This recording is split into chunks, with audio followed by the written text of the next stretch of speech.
Cənnət əhlinin danışacağı dil hansıdır? Bismillahirrahmanirrahim.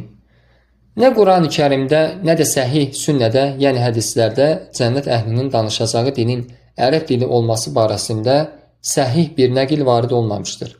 Lakin Təbəraninin Avsat əsərində, Hakim və Beyhəqinin Şuabul İman əsərlərində və qeyrilərində Abdullah ibn Abbasdan, Allah ondan razı olsun, rəvayət olunan hədisdə Allah Rəsulü sallallahu aleyhi ve sellem buyurmuşdur.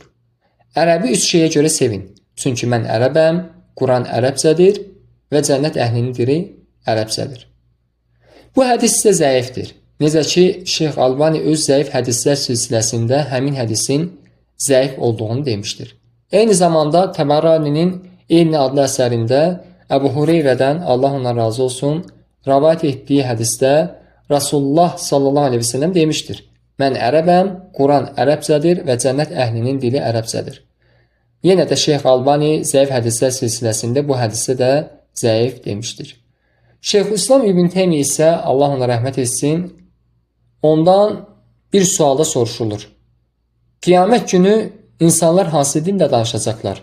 Uca Allah insanlara ərəb dilindəmi xitab edəcək? Cəhənnəm əhlinin dilinin fars dilində, cənnət əhlinin dilinin isə ərəb dilində olması nə dərəcədə doğrudur? Şeyxülislam İbn Teymiyyə, Allah ona rəhmət etsin, bu sualın cavabında belə demişdir. Aləmlərin Rəbbi olan Allaha həmd olsun.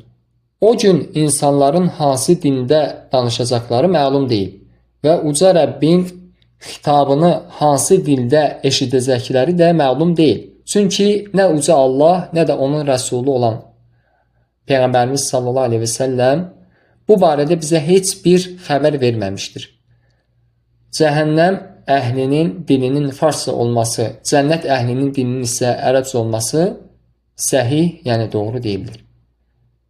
Bu da ona dəlildir ki, cənnət əhlinin danışacağı dil barədə səhih dəlil varid olmamışdır.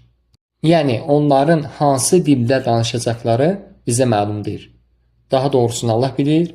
Və sallallahu aleyhi və səlləm Muhammed.